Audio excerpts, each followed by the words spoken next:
안녕하세요. 브라질 법무법인 데마레스트의 기업 인수합병에 근무하고 있는 김민곤 변사입니다. 1948년 설립된 데마레스트 법무법인은 풀 서비스를 제공하고 있으며 브라질뿐만 아니라 라틴 아메리카에서도 최고의 로펌 중 하나로 손꼽히고 있습니다.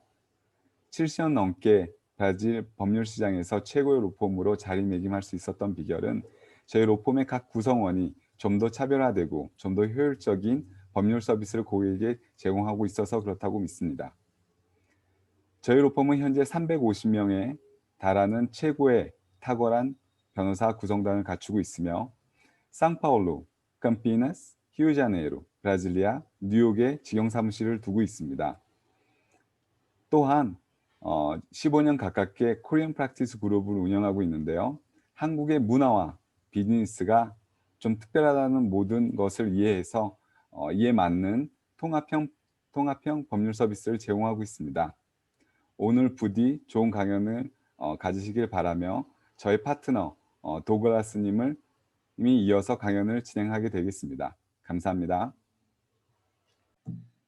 Hello, everyone. I'd like to thank Kocham for having me today in order to speak or to make a presentation regarding the taxation in Brazil, the tax system in Brazil, one of the most complex tax systems in the world. In view of that, my presentation will cover some important points. In the beginning, I present an overview of the Brazilian tax system. Second, main issues of the current tax system. I will introduce three different projects regarding the tax reform in Brazil, the most important issue discussing during this year of 2020,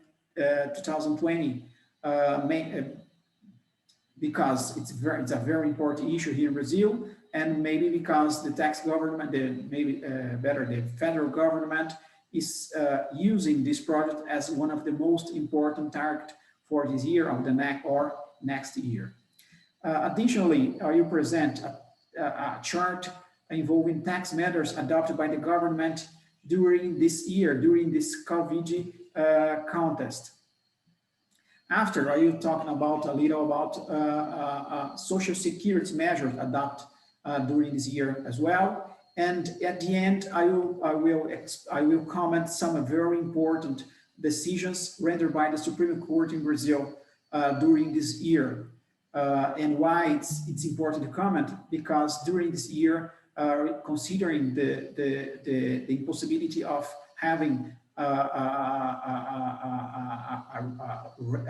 regular sessions, the Supreme Court decided to make some virtual sessions, and because of this, a lot of decisions were rendered during this year. So at the end, I will comment this. So considering the idea of discussing or commenting some tax issues in Brazil, it's very important to understand how Brazilian tax system or the Brazilian tax system works. Why? Because the tax system in Brazil is very complex due to the fact that we have three different levels of taxation in Brazil. It's important to remember that the Brazilian Federation is not necessarily equal to the American Federation. There are some specific issues, there are some differences, and it's not possible to compare with the American system, mainly because of the independency of the states. Here, the states has less power to guide some issues. Firstly, it's necessary to comment that here we have three different levels of taxation, as I said: federal, state, and municipal. Federal, it's only one power, and the states, we have 27 different powers, because we have 26 states, and the federal district is the capital of Brazil, Brasilia. And in the level of cities, we have more than 5,000 municipalities, and each one charging taxes. Currently, there are more than 92 different taxes in Brazil, in both federal, state, and municipal tax, different laws and understanding from the tax authorities to comply with, and it's possible to understand here that the problem in the Brazilian taxes is not only the matter of payment, it's the obligations and auxiliary obligations. So because of this, it's very complex. It demands a lot of energy from the taxpayers. We have a very complex system that demands accurate compliance of tax obligations. So once a friend of mine told me that only the Indian system is more complex than Brazil. And I believe that today Brazil is the worst one, because the Indian Federation approved a tax reform some years ago. So I believe that Brazil is the champion currently. Well, considering this contest, I prepared here a chart where is it possible to see a short information, or short summary regarding the main tax in Brazil. See that in the federal column, we have the main taxes created by the federal power. And I would like to highlight here the IPI, which is a kind of VAT, federal VAT, PIS and COFINS, which is a social contribution. And more than this, we have to highlight as well the income tax, the rural property tax, social security, and other kind of social contributions. In the state column, I believe that we have here the most complex and the most intense tax in Brazil. It's called ICMS. Why ICMS? It has this kind of bad idea about this tax, because ICMS is a very complex tax because it involves a lot of legislations. We have a federal constitution, we have a national legislation, which is a supplementary law. However, from these two different legislation, each one of the states, they create its own legislation. So we are talking about 27 different legislations. And because of this, sometimes we have different understandings involving the same issue of ICMS. And considering that we are talking about a VAT tax, we have to accept that in one state we have a debt and the other we have a credit. So all states are connected. And considering that in the same issues, sometimes we have different opinions from the tax authorities of different states, we have to understand that in this kind of situation, it's very complex for the taxpayers to pay the taxes and deliver the tax obligations, the air tax obligations. So because of this, I have to admit that ICMS is one of the most complex and of taxes in Brazil. And maybe it's possible to say that the tax reform will focus mainly in ICMS. In the state column, we have here the vehicle taxes as well, a donation tax, donation and heritage tax as well, and the other column we have the municipal tax, ISS, the service tax, which is very complicated as well. Consider that we have more than 5,000 municipals and of course legislations. We have the federal constitution as ICMS, national legislation, but each one of the cities, each one of the municipalities, they need to present or to approve its own legislation regarding ISS. The same for the real estate tax, IPTU. The other one, ITBA, we are talking about a transmission property tax. And the last column, we called here others. Why? Because we are talking about contribution for a specific situation, and not necessarily you can say that it's federal, state, or municipal. It's only others, if you can say that. Here, we have a summary explain that the main issues of the current tax system in Brazil. As I anticipated in the other slides, it's possible to say that our system is very fragmented. We have a fragmented tax trigger events. We have too many rates, benefits, and special regimes. It's in some cases of tax, there is they are cumulative. We have a huge, high compliance and contingency costs. There is a study produced by the International Bank, the World Bank, saying that here in Brazil, we spend a lot of hours in order to comply with the tax obligations. So it's very difficult for the taxpayers in Brazil to deliver and send the tax obligations. We have here what you call tax war. And tax war, we are talking about ICMS. And why tax war?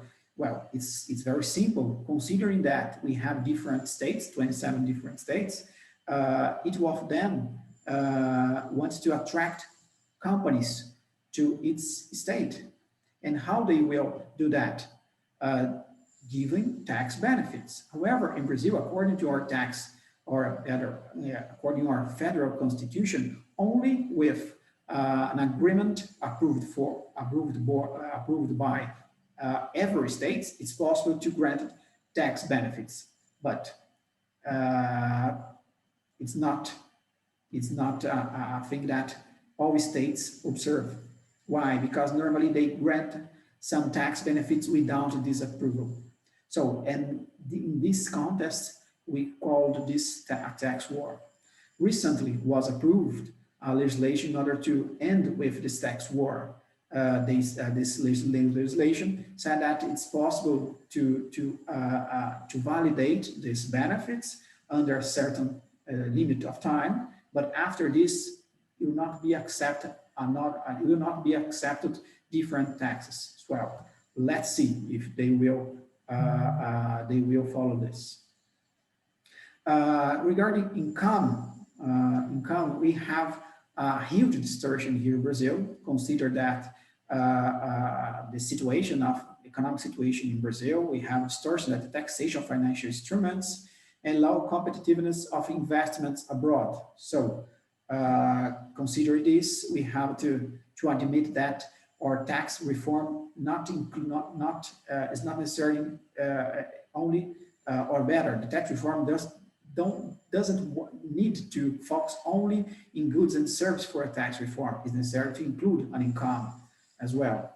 Payroll, we have a very elevated taxation of the payroll, which is very complicated, and we will see shortly that it is one of the targets of the federal government regarding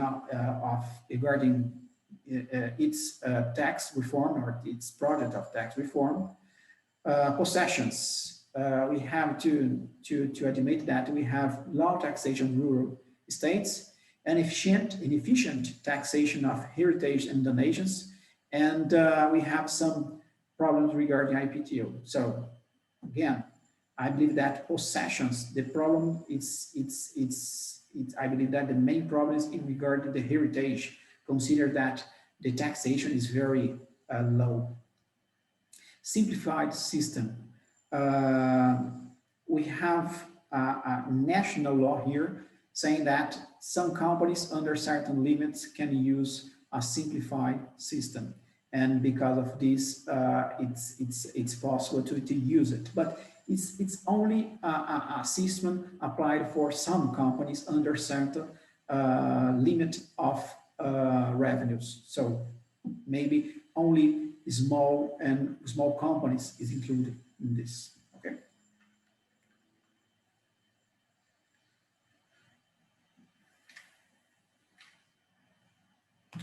Well, once we understand how the tax system in Brazil works and understand that the complexity and how expensive is to pay taxes in Brazil, we are leading to a tax reform. I believe that we haven't been discussing tax reform in Brazil since the federal constitution was approved in 1988, so a long time. But I believe that since the last year we have a very good discussion and culminated in 3 different projects. There are some difference between them. I prepared here a chart in 3 different columns. The first one and the second one, we are talking about a project with changing the federal constitution. Because of this is called PEC. PEC because it's a product of changing of constitution. And the last one is an initiative presented by the government, the federal government, and it's not a changing of the federal constitution. It's only a modification of the federal legislation. And considering these 3 different projects, we have to understand the difference between them. The first column, I believe that is the most complex, is more complex, and the second one, it's very similar to the first one, but it's less, it's more comprehensive, and maybe it solves some issues from the first column. Well, the idea behind the first one, the PEC 45, it's to extinguish a number of taxes, 5 different taxes, and create just only one. The idea of this IBS is a tax over goods and services, and the idea is to have only one system for this, and the focus is only goods and services capable of generating the idea is to charge only goods and services. And this project includes the creation of a selective taxation as well. So a different tax. The idea is to create IBS and a selective taxation just in order to tax different products, and we call here, when we are saying here, which one generates negative consequence, for example, cigarettes. Well, focusing only in the IBS, the idea is to have a transition of 10 years, 2 of testing and 8 transiting, a transition from one system to another one. Different in comparison with what you have today, only we have a uniform tax rate. It will include federal power, state power, and municipal power. So it's a tax administered by different levels of the federation. No tax benefit is granted here. So the idea is to end with the tax war, no tax benefit. So rates will be uniform. So all products subject to IBS will be taxed in the same way, 10% for every different products. They are saying that the tax rate here will be around 23% or something like that, in order to replace the other taxes. And why we will approve this kind of tax, consider that there will be no difference of taxation, or the amount will be taxed. In fact, for certain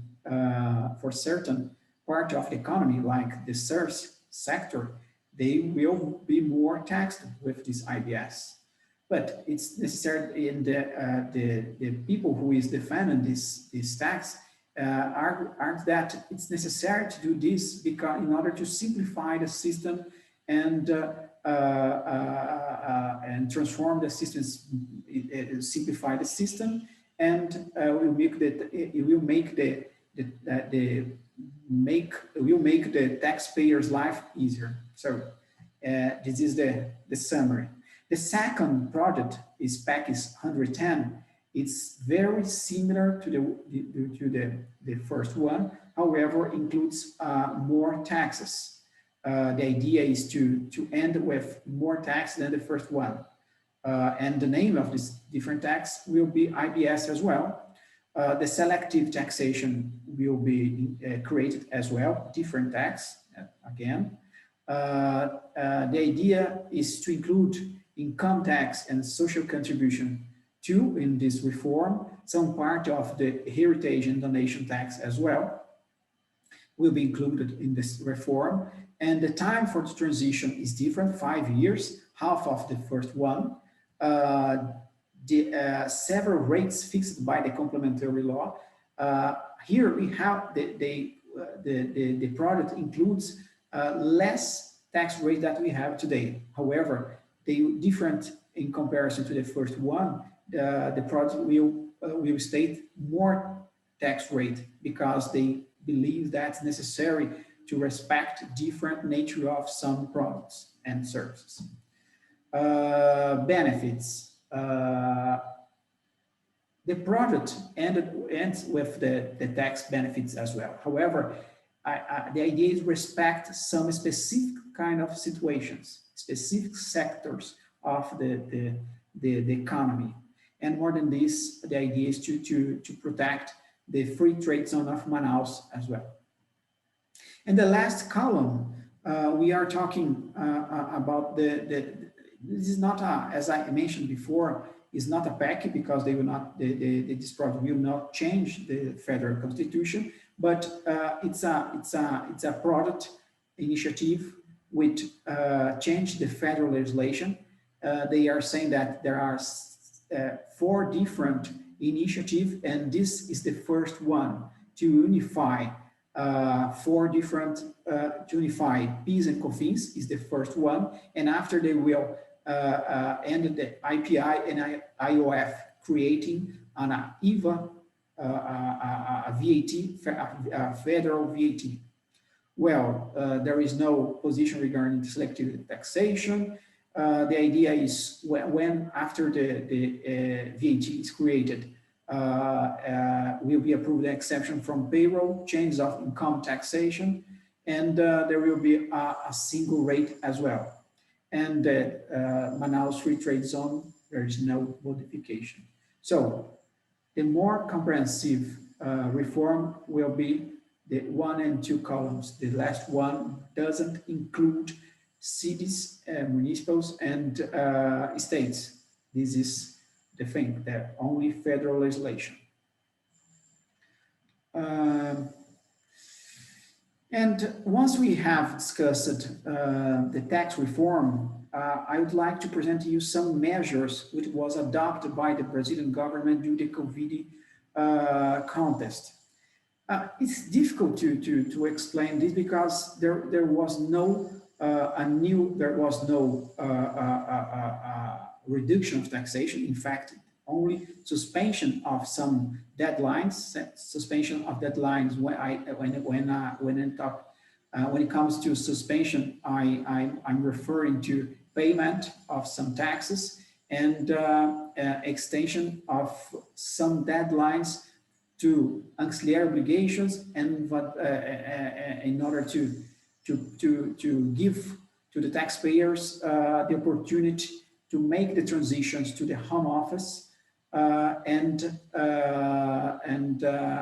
help them to adaptate this situation during this contest. Another very important extension was the validity of debt clearance certificates, and it's only a matter of documents, because this certificate is very important for the companies in order to participate, to attend, for example, a public bid, for example. Extension of tax payments, as I said before, simplification of procedures to present documents to the tax authorities, only ancillary obligations, so no reduction tax rates or only and different things in order to save money to the companies, only formal proceedings. Some rates were reduced, but it's necessary to understand that it didn't involve help to the companies. In fact, if you see here, we are talking about medical and hospital products. Some products use it to combat COVID, specific products in specific rates, specific services, specific municipalities. The idea behind this reduction was to help the states buy products. So there is no explanation to keep the taxation when you have an emergency for this situation. The first one, the credit IOF, it was important because it involves the taxation of loans, financial loans. So it's important. I believe that this was a good news for the taxpayers. But the other one, it's possible to see that the target was products to combat the disease. One very important measure adopted during this period was that renegotiation. But it's a very specific situation when is not applicable to the companies which has with difficult to pay debts. In fact, it's a renegotiation of debts which was under a discussion, a judiciary discussion. So the idea is to reopen some installments programs in order to include these debts. Suspension of tax debts protest. So it's important to have in mind that when you don't pay the tax in Brazil, it's possible to protest, and it causes a lot of problem to taxpayers, because if you have this kind of problem, normally you don't have we have a problem with loans or something like that. Suspension of procedures, deadlines, and administrative proceedings, only a matter of formal situation. We are discussing the administrative proceedings. So it's a kind of situation you are discussing a tax assessment, for example. State, ICMS, and sanctions. I believe that here the target is again products in order to combat the disease. Social security measures. Well, there was no modification in the legislation of social security in Brazil. And normal social security in Brazil, it's an issue inside of the tax programs. And here there is a chart summarizing what they approved during this period. As the last chart, it's only a matter of extension of payment, extension of deadlines regarding the auxiliary obligations, and payments of some obligations. So no news regarding the changing in the tax legislation, only a matter of to help in some way the taxpayers. Here I include some highlights. Some highlights regarding the decisions rendered by the Supreme Court in Brazil. During this period, the Supreme Court looked to the number of decisions that the society is waiting, and they started to put the discussion in the table and start to decide. So I highlighted here two different decisions, and I'm referring to mainly to ICMS. It is what was very important decision because it's include the tax war. And as I mentioned before, some states granted tax benefits without the approval. And in this situation, the discussion is if the state where is the buyer can cause or can deny the credit by the buyer.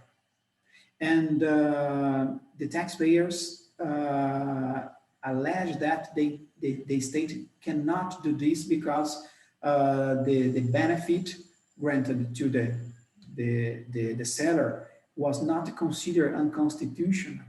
But according to the Supreme Court, doesn't matter. If the credit is from an operation with tax benefit, the state of the buyer can deny the credit. So it's a huge discussion, a huge problem, but in fact, it was decided by the Supreme Court. Another very important decision was regarding the property, the transfer, the tax over the transference of properties. And this is a situation very common here in Brazil when you use a real estate to transfer to a company in order as a capital of the company. And the decision was, I know that there is an immunity according to the federal constitution for this kind of situation. However, if the amount, if the value of the real estate is higher than the capital, in this situation, the difference is subject to the ITBI, this tax over the transference of real estate. The next one, we are talking about a specific situation applicable to the companies which are applicable to the rental companies. Normally here in Brazil, these rental companies, they buy cars, rent cars, and after some time, they decided to sell the products. And according to the tax authority in Brazil, it's a kind of situation, it's a kind of situation equivalent to a sale of cars. And because of this, it's subject to ICMS as well. And the rental cars argues that no, it's necessary to pay ICMS because I'm selling fixed assets and this kind of product is not subject to ICMS. So according to the the Supreme Court, the Federal Supreme Court, if the rental car sale the product before 12 months of their acquisition, yes, it's necessary to pay ICMS. Very important decision. I can highlight other decisions here, but the time is not enough to talk more about this, but I'd like to highlight the cases or decisions involving the energy sectors and export sections. Again, I'd like to highlight as well the decision regarding the most important issue or tax issue here in Brazil, ICMS, included in the calculation of base of PIS and COFINS. In fact, there was a decision, however, it's necessary to wait for a new appeal from the tax authorities. So the most important tax issue currently in Brazil, maybe it will be decided in the next year. And the last one is regarding software. Decision regarding decision in order to unify the understanding if software is a service or a good. And according to the majority of our ministers in the Supreme Court, this product software is subject to ISS, service tax, and not ICMS, good tax, or better, tax over goods. Well, but this judgment, this session was not ended, and because of this, necessary to the end of the final decision. But in fact, we have the majority. Consider that we have 11 ministers, and the majority of them has decided that yes, service tax is the tax. Well, I am the end of the presentation. Again, I'd like to thank Kocham for having me here today. I believe that it's 30 minutes is short. It's a short time to present a very complex issue. But again, thank you, and I am here for more questions and discussions. Thank you.